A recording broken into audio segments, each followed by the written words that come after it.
You know, that is kind of the nice thing, right? Even if you are an STL fan, obviously you paint and use your miniatures, and we are just simply shifting where we exist for you in that process. So even if you don't necessarily want physical miniatures shipped to you in the mail, you can still enjoy all of the really high quality content that we're offering, from studio techniques to awesome tabletop activities, even gameplay streams, preview stuff, behind the scene mold making, like anything we can potentially offer is essentially what we're wanting to do, and we're really excited about that. So, do we have anything in the chat? No. No, a lot of people were complaining for a little bit there. We dropped. I see. And YouTube actually completely cut out, so it just stopped streaming altogether. But we're good on Twitch. This is also recording, so we'll just put a recording up when we're done. Awesome. Yeah. So if there has been an issue in the stream, sorry, but no worries. It'll be uploaded. Now then, literally just handed to me right now. Let's go to the top-down camera. It's still warm. This is literally like getting the donut at the donut shop, guys. So this is one of the miniatures that is going to be featured in the February pack that gets shipped out to you. Looks a little bit crazy right now. Hold on. So this is this is literally one of the first pulls out of the COcast machine. It is warm. Nate just walked in and handed it to me. Okay. Beautiful. And this whole process that we want to be able to share with you guys is literally from the beginning. I mean, being able to show you guys concept art for stuff we have going on, coming up into the program, all the way to sculpts, all the way to how they're cutting them and putting them in the molds. Do we have glue? Putting the tongues in. I mean, glue exists in the building. But we have, for one of our first videos, this amazing mimic chest. Look at this guy. Look at this tongue. It's 3 pieces. It's keyed beautifully. I mean, the seams are hidden, right? Like it's really well done. But you can see how it goes together there. Really, really simple. Boom. And then there's a key on the back of the tongue. So you can see this little nub right there. Just goes into the little slot in the bottom of the mouth. But we already know what the content is going to be for this one. So this one is actually going to be, I believe, the hobby video for that month. Carl has a good question. He says, will the first month include how to use/work with COcast?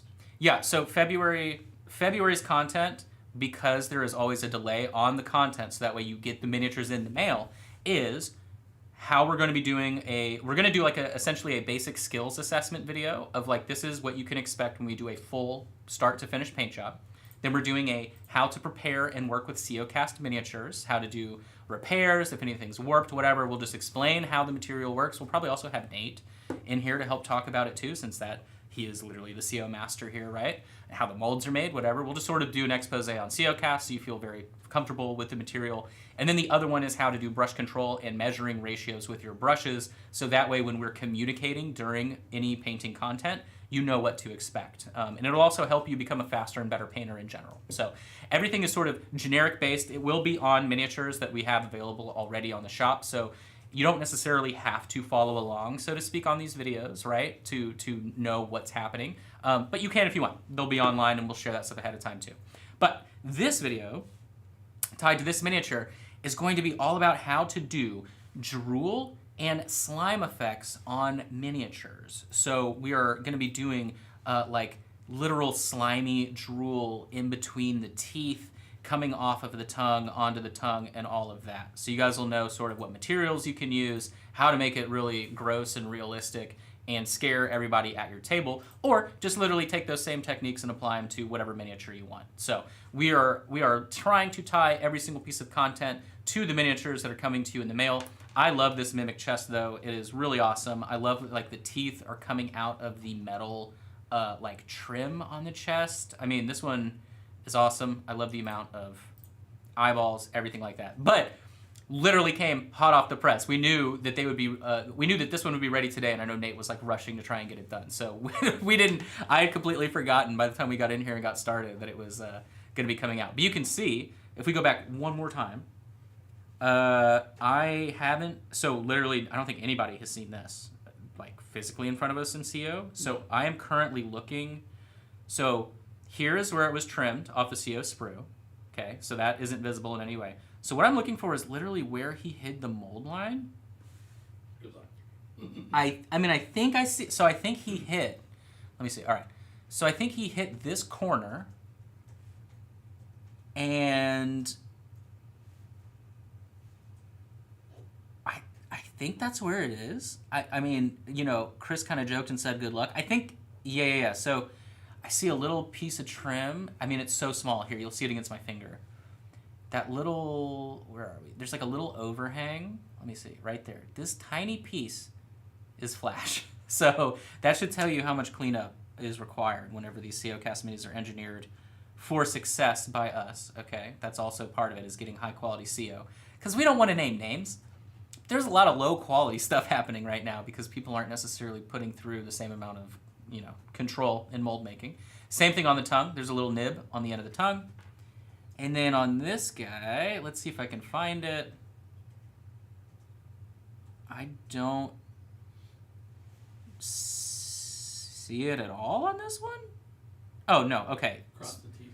Yeah, so right there and right there. So 2 little trims and you're all cleaned up. So that should give you, you know, what to expect. If you compared this to like a PVC mini, like a WizKids mini, everybody knows that the mold lines are insane coming across those. So, but yeah, it allows us to really hone in the quality that we're trying to deliver, and I think everybody's going to be really excited about that. But I was really glad that this came in. That's super awesome. Literally warm, okay? It's just like a fresh donut. It just got pulled out of the molds in the machine, and voila, you've got a Mimic chest. So, but we will show off the rest of the miniatures. We do have another monster and a really cool character mini that we are going to be offering up in the February shipment. So definitely stay tuned for that. But if no one has any immediate questions clarifying anything... They had some questions on pricing, but I told them next week we're going to detail all that. So. Yeah, so there will be another post on Patreon like with a full explanation of, hey, this is why we are changing what we're doing. But took a quick little sip there. How about we look at some of this paint, okay? So these, like I said... Oh, we go. Yeah, let's just go back. It's fine. So these are big bottles, okay? We have our dropper bottles that hopefully are final, you know, sort of shape and size and everything headed our way now. But you can see that's like a crazy fluorescent color. They're not all fluorescent, but they are extremely high quality pigment. I'll crack one open. This is red number 1. Wowee. But if I open this up, you can see. So the red number 1 is sort of like a highlight color. And it's directly based on the name. So you might not highlight red with this, depending on what you're doing. You may use an orange, right, or something like that. So this is a little bit lighter colored. But they are really, really high quality pigment. We've talked about them off and on. I know we're super excited. They don't break down when you thin them. They thin super well. Oh, what's funny is the paint, or the camera can't pick up the fluorescent. Oh, that's... Let's see. Try this one. A little bit better. It like can barely pick this up. So this is like neon orange. Yeah, this color is crazy. Let me see if it pops up on the painted example. A little bit better. A little bit better, yeah. That's weird. So I might have to expose for it. yeah, I mean, yeah, what it is the the white balance isn't ready to pick up these colors. But our fluorescents are extremely bright. We've been painting a lot of different miniatures in the studio, sort of practicing with these. This one was just to play with the fluorescent colors. But we've been doing it on top of all kinds of different miniatures from all sorts of different manufacturers. You know, paint doesn't discriminate, obviously, between That's all our minis. paint? This is all our paint. Yeah. So everything that we're showing off is currently from our paint line. You know, doing things like edge highlighting. There's a lot that goes into why this paint is really awesome. But to give you an idea of sort of the reach of the paint itself, so you can see the fluorescent green there is actually showing up really well. But the armor itself was painted in literally one coat on top of white, and all I did was clean up the points on the edges. So that should give you an idea that the consistency can really help you out depending on what you are trying to achieve. And this mini isn't even finished. So we've just been sort of like in between projects putting paint on different minis. Let's see what we got. We have a Rackham miniature here. To give you an idea, you can see the non-metallic metal is super easy to hit whenever you're working with this stuff. But yeah, we've been having a lot of fun learning sort of the complete ins and outs of the paint line.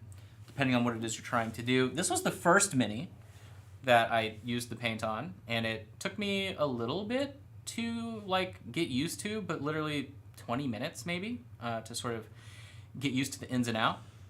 But he was a lot of fun to paint, doing the little checkered pattern on his pants and everything. And then, as some of you have seen, we have the Archon Mini. And so he was painted with these paints. You can see nice and bright. But it's kind of hard. Question? Uh-huh. Answer it real quick.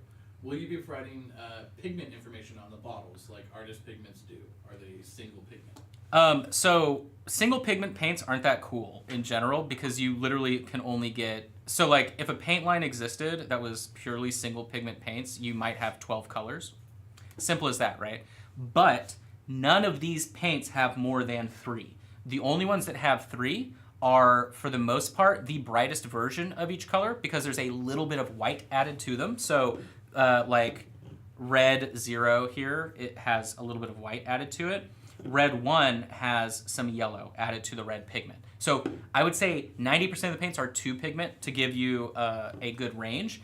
And the reason why they're actually 2 pigment is because we wanted to do temperature control in between the actual color shifts. So what that means is if we have a darker red, right, we're offering one that is a really warm dark red, and then we have a darker red that is cooler toned as well. So in order to get those, right, adding something like a phthalo green red allows us to shift not only the tone, but the temperature, right? So we're able to jump down in value without having to dull the pigment.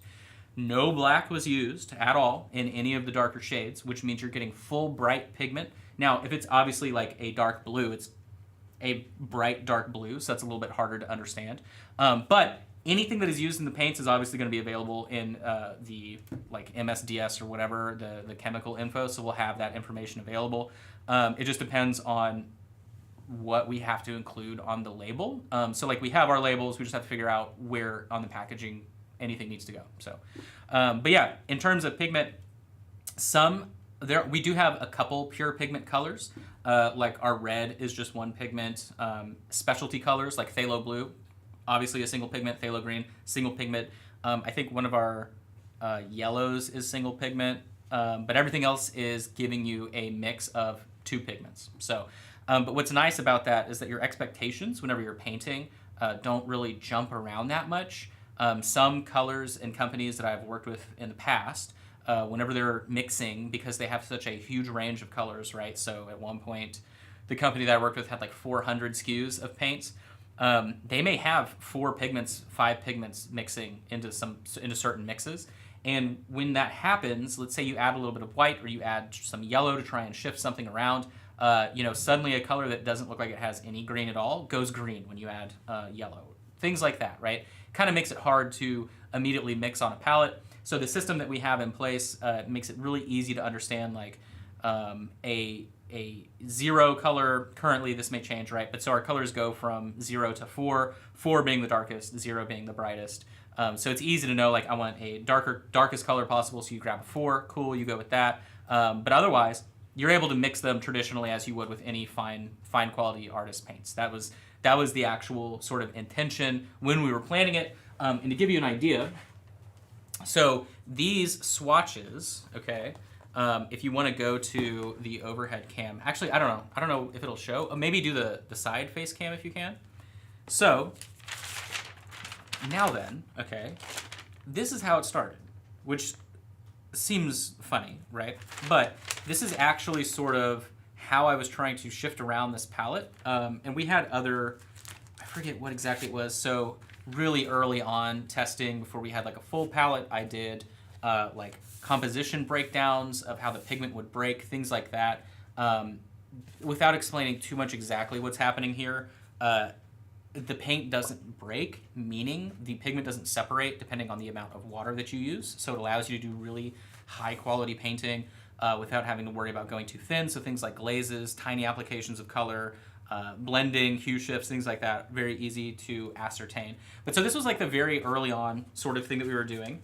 Then trying to figure out what exactly I wanted to mix. So these are the pure pigments that we used to come up with the range. Then outside of that, okay, between back and forth with the manufacturer. We then put together sort of the final mix. So what I did was I had our sort of test swatches here. So these were applied onto a sticker through an airbrush, right? How many colors in the range? So currently the first offering is going to be between 30 or 40.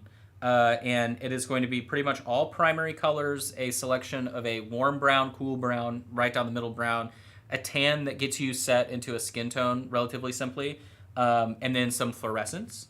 But all of them won't, like, we don't necessarily know for sure yet out of that initial offering what the bundle will look like. So if we can offer an all-in, you just get all of the colors at one time bundle, obviously that's easy to do, and then we'll figure out sort of smaller offerings between that. But this is the palette directly mixed from me. So I sat down, figured these out. Sid in the office, some of you know her from previous videos, helped then on some of this application. So this also shows you through an airbrush this stuff works. We always use the Army Painter airbrush thinner flow improver medium or whatever. So anything works with it just fine. Obviously I wouldn't just do straight water, but that's never recommended for airbrush paints in general. But we made some edits. Some of these have, like these right here actually have two different versions taped on top of each other because we made adjustments. But this gives you an idea of sort of the range outside of the fluorescence. Again, we have super crazy bright fluorescent colors as well. But that was sort of that initial offering.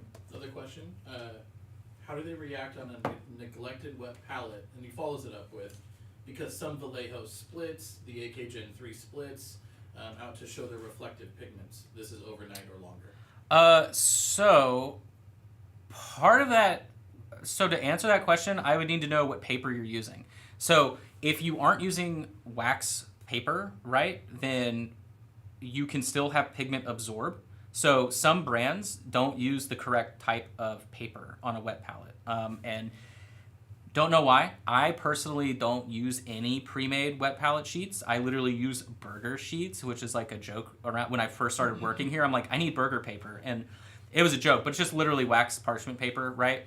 There is no separation on any of that. Doesn't matter how long you leave it on a palette because it's not going to absorb anything. So if you are using something that will not absorb your paper on a wet palette, nothing is going to happen. Because I don't use that and I don't think that's a good product to use, no idea, right? I'm assuming it'll react the same way other paints do. If you have a super fine grade pigment, it may absorb into the paper. Who knows, right? I use a wet palette as a function, not as a saving tool. So I am not a painter that leaves the same paints in a palette for a week and then comes back later to continue painting. I actively mix the paints and then move on. Everyone in the office, including Chris, now that he has seen us use these paints, can tell you the amount of paint that you use in a session with this is so little because of the way the pigment applies and how high quality and how strong it is. You don't need to really mix much than what you need immediately. So I would just have to know what wet palette you're using and what paper, unfortunately, because it's going to be different depending on what brand you use. But here in the office, we haven't had anything split, and we have gotten it. Yeah, either parchment or cobalt keep. No idea what cobalt keep is. Not familiar. But if it's wax paper, it's going to be totally fine. So, but yeah, good question. But yeah, that's the wet palette discussion is always a fun just because of how different it is between manufacturers. But so to give you another idea, I know I've shown this off a couple times. Sorry, someone asked if the bottles shown are the ones that are going to be for retail. Yeah, so these bottles are our samples. We have 15 mil bottles coming currently to test, but we have a wide range of sort of dropper bottles that we can offer. What we want to offer are dropper bottles that will fit into pretty much the standard size holder. So we're going with droppers. We're not going with pots. We're not going with caps. We're not going with twist, whatever you call those things. We want to just do dropper bottles. We feel like that's probably fine. So hopefully that gives you an idea. Whenever we have them too, we'll be able to show them and everyone will know what they look like. Those are not retail. Yeah, these are our samples sent to us directly from the manufacturer to do palette and swatch testing and everything like that. What I do have in front of me, if we want to go back to the overhead cam, cool. So I have a selection of colors here.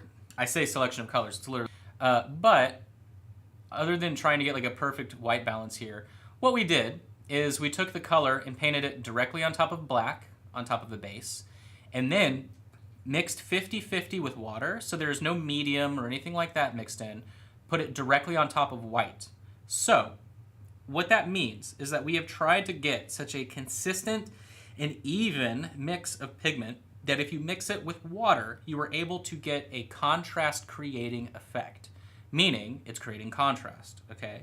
You know what I'm saying. Every company is developing a separate paint line trying to get every last dollar out of you, right? Depending on what part of the hobby you are at. Meaning, if you are a brand new painter and you want to do like slap chop style painting, you have to buy these paints. If you want to do different painting, if you want to do glazing, if you want to try and do dry brushing, if you want base coating, it doesn't matter who it is, there are now many different lines coming from different manufacturers. And the difference between these is 1, the composition of the paint, 2, what types of pigment they're using, and 3, how much money they want to get out of your wallet. What we are trying to offer is the highest level possible because it allows you, no matter where you are in your painting journey, to get the results you're looking for depending on application. If you are ready to do ultra thin glazing, like a lot of the non-metallic metalwork you've seen here on these miniatures, things like that, the box art that we work on, guess what? It's easy peasy. You can get it super thin, you barely use any paint, and the pigment rides into the sunset with you, and it's amazing. Or, if you want to go directly on top of the zenithal, actually this is a great example, what I just showed, right? So the green armor was directly on top of white, 50-50 mix with our darkest green, and you get edge highlighting. All I did was go back and touch each little corner with a dot of brighter paint so that it stands out, right? That is exactly the slap chop style method, the whatever term you want to use, right? Using these instant paints. And you don't have to do that. You don't have to compromise any kind of reactivation, any shininess, anything like that. You're just literally using the paints you already have.